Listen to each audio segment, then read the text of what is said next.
Salam sejahtera sahabat Embun Pagi. Hari ini saya Priscilla Susanti mengajak para sahabat Embun Pagi untuk merenungkan satu tema, yaitu sudut pandang.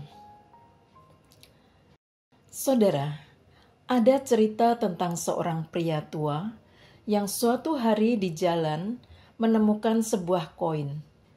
Koin itu sangat lusuh, tapi gambar dan warnanya cukup menarik. Ia membawa koin itu ke toko barang antik. Melihat koin itu, pemilik toko sangat tertarik.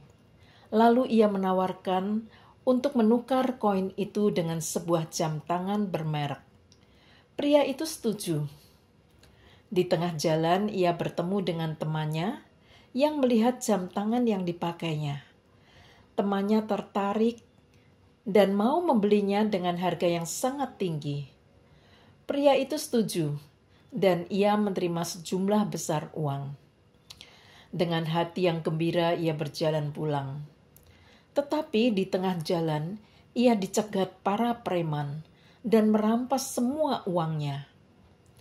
Setelah para preman itu pergi, datang seorang anak muda dan bertanya, apa yang mereka ambil? Pria tua itu dengan tenang berkata, hanya sebuah koin lusuh. Sungguh sebuah cara pandang yang luar biasa dalam merespon suatu peristiwa yang menimpa hidupnya. Kalau kita renungkan, bukankah respons pria itu benar dan sangat tepat?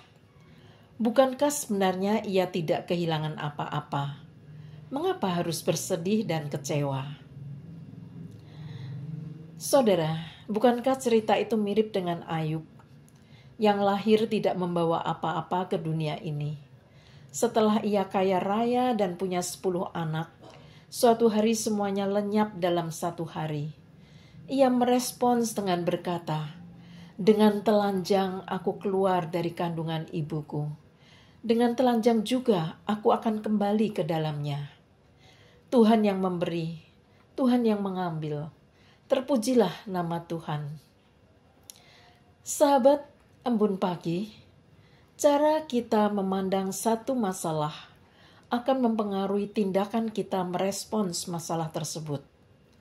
Misalnya, orang yang selalu negatif dalam menilai orang lain, maka ia akan mudah mencurigai kata-kata atau tindakan seseorang. Karena itu, sangat penting memiliki hati yang bersih, pikiran yang positif, agar hidup kita tenang dan damai. Sahabat Embun Pagi, dekatkan diri saudara kepada Tuhan. Isilah hati dengan firman Tuhan, dan terus belajar memahami kehendak Tuhan. Juga belajar akan maksud Tuhan yang membiarkan atau mengizinkan kita mengalami suatu peristiwa dalam hidup ini. Kita dapat memiliki sudut pandang yang dipandu oleh Kristus. Kiranya Tuhan menolong para sahabat Embun Pagi. Mari kita berdoa. Tuhan, tolonglah kami memandang masalah sebagaimana Tuhan memandang. Hati kami sering tidak sejahtera, karena kami sering menilai segala sesuatu berdasarkan pandangan dunia yang materialistis. Kami sering diliputi rasa khawatir karena pandangan hidup kami yang keliru. Kiranya Tuhan menolong kami menyelesaikan semua masalah kami dengan memakai sudut pandang Kristus. Amin. Sahabat Embun Pagi, sampai jumpa dalam renungan yang akan datang. Selamat melanjutkan tugas dan panggilan saudara. Tuhan Yesus selalu menyertai kita.